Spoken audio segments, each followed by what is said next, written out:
تو اللہ تعالیٰ یہ جل بھون رہے ہیں، اس لیے اللہ تعالیٰ کہہ رہے ہیں یہ لوگ حسد کر رہے ہیں. تو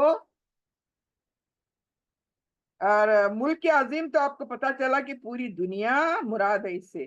پوری دنیا کی رہنمائی اور پوری دنیا کے قوموں پر اقتدار دیا اللہ تعالیٰ نے ان کو، اور اللہ کی کتاب کا علم پانے اور اس علم کی حکمت کے مطابق عمل کرنے کی لازمی ہے.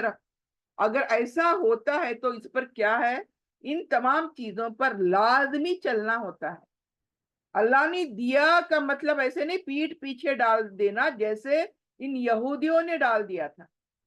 انہوں نے کیا کیا، اللہ کی تمام احکاموں کو اپنی پیٹ پیچھے ڈال دیا، مطلب یہ اپنے خواہشات پر چلنے لگے، جو ان کو اچھا لگا اس پر چلنے لگے، اللہ کی بھرپور نافرمانیاں کرنے لگے. یہ ہم نے ابھی تک پڑھتے آئے ہیں بنی اسرائیل کا. یہودیت کون ہے؟ بنی اسرائیل ہیں. اور انہوں نے کیا کیا، اللہ کے ساتھ کیسی نافرمانیاں کی، یہ تمام چیزیں ہم پڑھتے آئے ہیں. اور انہوں نے اپنے تمام اللہ کے احکاموں کو پیٹ پیچھے چھوڑ کر خود آگے نکل گئے. تب اللہ نے ان کو پھر ان کے ہاتھوں سے امامت چھین کر، اللہ تعالیٰ نے تو ہر ایک کا اجر تو ملنا ہی ہے نا، اور ہر ایک کی سزا تو ملنی ہے نا. تو اللہ تعالیٰ نے ان کی امامت کو چھین کر آخری نبی مصطفیٰ صلی اللہ علیہ وسلم کی ان کے لوگوں میں دی، نبی صلی اللہ علیہ وسلم پر اور ان کے فالوورز کو دی. اب ہم جو نبی صلی اللہ علیہ وسلم کے ماننے والے ہیں، یہ ذمہ داری جو ہے وہ ہم پر عائد ہوتی ہے. ہمیں اب امام بنایا گیا ہے اس تمام دنیا کا، ہم لوگوں کو بنایا گیا ہے. تو یہاں پر اللہ یہی پوچھ رہا ہے کہ یہ تو میرا فضل ہے، میری فضیلت ہے کہ میں جس کو چاہوں ملک دوں اور جس سے چاہے چھین لوں. جیسے میں نے، اللہ نے ایک مثال دی کس طرح سے ابراہیم علیہ السلام اور ان کے آل کو میں نے ملک عظیم دیا، یعنی تمام لوگوں کی امامت عطا کی. فَمِنْهُمْ مَنْ آمَنَ بِهِ وَمِنْهُمْ مَنْ صَدَّ عَنْهُ وَكَفَى بِجَهَنَّمَ سَعِيرًا. پھر اللہ کیا کہہ رہا ہے، مگر ان میں سے کوئی اس پر ایمان لایا اور کوئی اس سے منہ موڑا. یعنی جو کوئی ایمان لایا، آمن بھی، جو ایمان لایا ان لوگوں میں سے جو کوئی بھی لایا، وہ من صد عنہ، اور جو کوئی رک گیا، یعنی اللہ کے احکاموں پر ایمان لانے سے جو کوئی رک گیا تو ان کے لیے اللہ نے سزا مقرر کر دی. وَكَفَى بِجَهَنَّمَ سَعِيرًا. ایسے لوگوں کے لیے تو بہت جلد کیا ہے، بھڑکتی ہوئی آگ تیار کی ہوئی ہے. تو یہ اللہ تعالیٰ ڈائریکٹ یہاں پر بتا رہا ہے ان کے لیے کیا کچھ تیار کیا ہوا ہے. ان الذین کفروا بآیاتنا، اور پھر کیا یہاں پر، جن لوگوں نے ہماری آیتوں کو ماننے سے انکار کیا. الذین کفروا بآیاتنا، میری آیتوں کو ماننے سے انکار کیا. سوف نصلیہم نارا، اللہ فرما رہا ہے ہم ان کو آگ میں جلائیں گے. جنہوں نے میرا انکار کیا، میری آیتوں کا انکار کیا، ہم ان کو آگ میں جلائیں گے. کلما نضجت جلودہم بدلناہم جلودا غیرہا. اور پھر میں کیا کروں گا، آگ میں جلانے سے اوپر کی جو چمڑی ہے وہ تو جل جائے گی، اسکن جل جائے گی. کہتے ہیں نا اسکن جلی نا تو اندر پین نہیں ہوتا. یہ سائنٹیفک جو اصلیت ہے، یہ سب کو شاید معلوم ہو کہ جو جلد ہے ہماری اسکن وہی پین فل ہے، اسی کو پین ہوتا ہے، اس کے اندر جا کر پین نہیں ہوتا.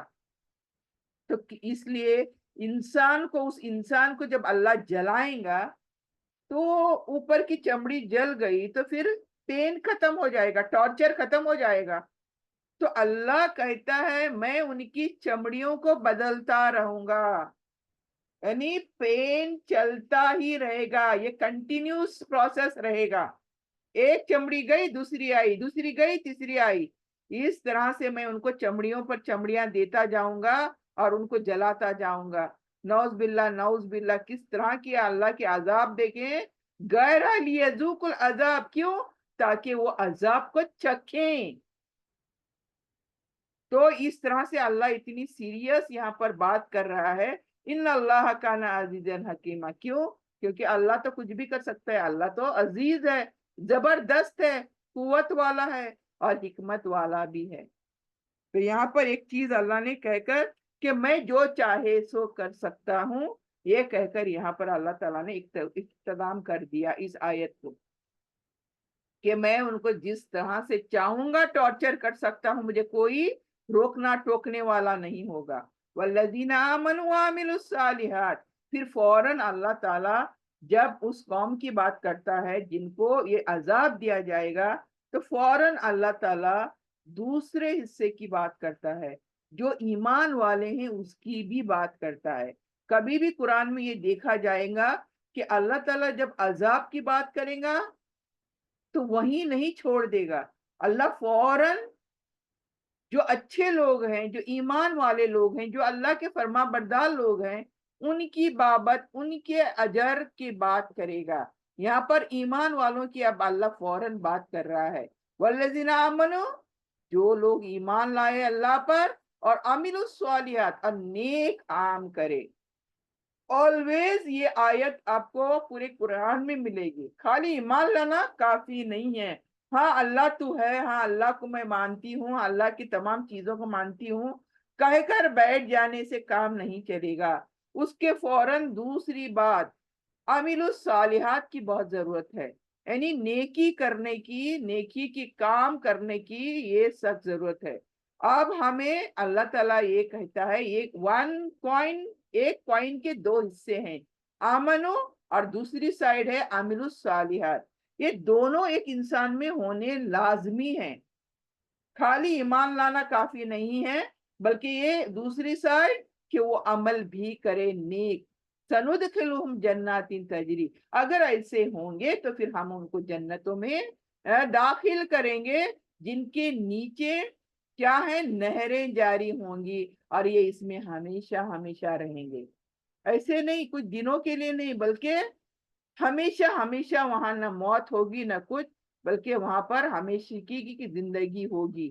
یہ جنتوں میں اللہ ہمیں انشاءاللہ، میں اس لیے ہمیں یہاں کہہ نہیں سکتی کہ کس کو جنت اور کس کو دوزخ، لیکن ہم امید کرتے ہیں ہمارے اللہ پر، ہمارے رب پر ہماری ایک کیا ہے، امید ہے کہ اللہ سبحانہ تعالیٰ ہمیں بھی یہ جنتیں بخشے گا انشاءاللہ۔ تو اللہ تعالیٰ کی جنتوں میں ہم کیا ہے، ہمیشہ ہمیشہ رہیں گے، فیہا ابدا، لہم فیہا ازواج مطہرہ، اور کیا دیں گا اللہ تعالیٰ وہاں پر۔ تو اللہ تعالیٰ کچھ دیکھیں، جب ٹارچر اتنا بیان کر چکا، کس طرح سے جلائیں گا، کس طرح سے چمڑیاں بدلے گا، تو اللہ تعالیٰ اجر بھی اس طرح سے بیان کر رہا ہے کہ ان کو یہاں پر ازواج ملے گا، ان کا جوڑا جو ہے پاکیزہ ملے گا، پاک اور صاف ملے گا جوڑا۔ یعنی ان کو بیویاں ملیں گی کیسی، پاک صاف، جو کبھی کسی آنکھ نے نہ دیکھی ہوں گی، نہ کسی نے اس کو چھوا ہوگا، ایسی چھوئی موئی اس طرح کی بیویاں ان کو وہاں پر ملنے والی ہیں، ذلن ذلیلا، اور ان کے اوپر اللہ کا سایہ ہوگا، اللہ کی رحمتوں کا سایہ ہوگا، ذلن ذلیلا، گھنے سائے ہوں گے اس کے پر۔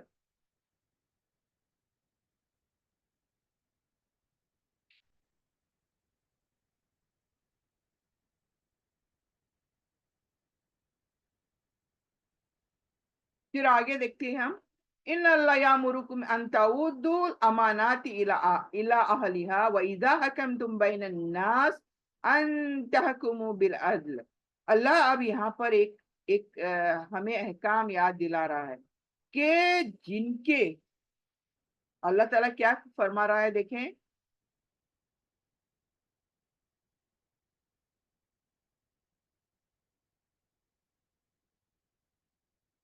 مسلمانوں سے کہہ رہا اللہ تمہیں حکم دیتا ہے، یامرکم، اللہ یامرکم ان تعودوا امانات، یعنی حکم دیتا ہے اللہ کی امانتیں امانتوں والوں کے سپرد کرو، الی اہلیہا، یعنی امانات جو ہیں یہاں پر کیا ہیں یہ دیکھیں گے ہم۔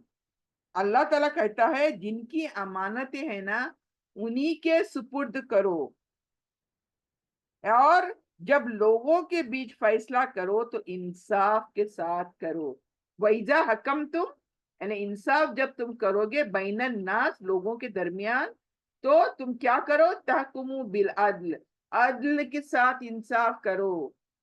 ان اللہ نعم یعظکم یعنی اللہ تم کو نہایت اچھی نصیحت کرتا ہے اور یقیناً اللہ سب کچھ سنتا ہے دیکھتا ہے. ان اللہ نعم یعظکم بھی ان اللہ کان سمیعا بصیرا. اللہ یہاں پر کہتا ہے امانات جو ہیں وہ ان کے حوالے کرو جن کے لیے ہیں، اور تم جب لوگوں کے اندر فیصلے کرو تو انصاف کے ساتھ عدل کے ساتھ کرو. کیوں؟ کیونکہ اللہ جو تمہیں یہ نصیحت کر رہا ہے اسپیشلی یہ انصاف والا، تو یہ اللہ تعالیٰ بہت اچھی نصیحت کر رہا ہے تمہیں. کیوں؟ اللہ ہر چیز سنتا ہے، اللہ ہر چیز دیکھتا ہے. تو یہاں پر ہم اس کی تشریح دیکھیں گے. اللہ تعالیٰ کہتا ہے تم ان برائیوں سے بچے رہنا جن میں بنی اسرائیل پڑ گئے تھے. اللہ تعالیٰ یہ کہہ رہا ہے یہاں پر ہمیں ایمان والوں کو. دیکھیں اے ایمان والوں، اللہ تعالیٰ کہہ رہا ہے کہ جن کی امانتیں ہیں ان کو لوٹا دو، اور تم فیصلہ کرو گے لوگوں کے درمیان تو کیسے کرو گے؟ عدل کے ساتھ کرو گے. لیکن یہی چیز بنی اسرائیل نے، یہی آرڈر بنی اسرائیلوں کو ملا تھا، انہوں نے یہ چیزیں خیانت کر دی. امانتوں میں خیانت کس نے کری؟ یہودیوں نے کری. اسی وجہ سے اللہ ہمیں کہہ رہا ہے، اب مسلمانوں سے کہہ رہا ہے، نبی صلی اللہ علیہ وسلم اللہ اور نبی صلی اللہ علیہ وسلم پر ایمان لانے والوں سے کہہ رہا ہے تم ایسا مت کرنا. اللہ الرٹ کر رہا ہے ہمیں. انہوں نے ایسا کیا تو انہیں سزا مل چکی، ان سے امامت جو ہے چھین چکی. اب تمہارے حوالے میں نے کیا کیا ہوں؟ یہ امام الناس، یہ جو لوگ تمام قیامت تک آنے والے لوگ ہیں ان کے لیے ان سے چھین کر میں نے امامت تمہیں سونپی ہے، نبی صلی اللہ علیہ وسلم کی امت پر سونپی ہے. تو تم ایسا کام ہرگز نہیں کرنا. اللہ الرٹ کر رہا ہے ہمیں. ان کی غلطیاں کیا تھی؟ انہوں نے بہت ہی امانتوں میں خیانت کری تھی. کون؟ یہودیوں نے. انہوں نے کیا؟ میں نے بڑے بڑے جو منصب تھے، پیشوائی، قوم، سرداری، جو پوزیشن آف ٹرسٹ جو ہوتے ہیں، بڑے ہائر اتھارٹیز ہوتے ہیں، ایسے لوگوں کو دی تھی جو اس کے لائق ہی نہیں تھے. یعنی ایک جو منصب ہوتا ہے، کوئی بھی منصب ہوتا ہے، پوزیشن، ذمہ داری، وہ ذمہ دار کو ہی سونپنی چاہیے نا. جب ذمہ داری سونپتے ہیں کسی پر تو ہمیں دیکھنا چاہیے نا کہ یہ قابل بھی ہے یا نہیں ہے. تو یہ لوگ یہ کچھ بھی نہیں دیکھتے تھے، یہ کسی کو بھی دے دیتے تھے منصب. ہائر جو اتھارٹی ہوتی ہے، ٹرسٹ، جو بھروسے کے لائق اتھارٹیز ہوتی ہیں، وہ کسی بھی نالائق کو دے دیتے تھے. تو پھر سوچو ان کا بیڑا گرک کیسے ہو گیا، نالائق کیسے عہدے سنبھالتے تب. تو یہ تمام معاشرہ اتھل پوٹ جو بولتے ہیں، پورا الٹا پلٹا ہو چکا تھا اسی وجہ سے، کیونکہ انہوں نے کسی کو ان کی امانتیں صحیح طریقے سے نہیں سونپی. یہاں پر امانت کا مطلب ہے ذمہ داریاں. یعنی کسی کو کوئی بھی ٹرسٹ جب کرتے ہیں تو اس کی ایبلٹی دیکھی جاتی ہے، کیا ہی کین ڈو اٹ اور ناٹ، کیا یہ ایبل پرسن ہے کہ نہیں. تو اس طرح سے ان کو کیا حاکم بنانا پڑتا ہے. لیکن انہوں نے ایسا نہیں کیا. تو اللہ ہمیں الرٹ کر رہا ہے کہ تم ایسے مت بنو. نتیجہ کیا ہوا کہ برے لوگوں کی رہنمائی میں ساری قوم خراب ہو گئی، پوری قوم کی قوم، بستیاں کی بستی خراب ہو گئی. مسلمانوں کو ہدایت کی جا رہی ہے یہاں پر اللہ تعالیٰ کی طرف سے کہ تم ایسا نہ کرنا، بلکہ امانتیں ان لوگوں کے ذمے کرنا جو ان کے لائق ہیں. یہ ہمیں کہا جا رہا ہے ابھی، یعنی جن نے امانتوں کو سنبھالنے کا بھار اٹھانے کی طاقت ہے، ایسے لوگوں کو تم دیو، ان کی صلاحیتوں کو پرکھو اور پھر ان کو ذمہ داری سونپو. بنی اسرائیل کی دوسری کمزوری کیا تھی؟ وہ انصاف کیا ہے؟ وہ انصاف کی روح سے خالی ہو گئے تھے، کسی کے ساتھ انصاف نہیں.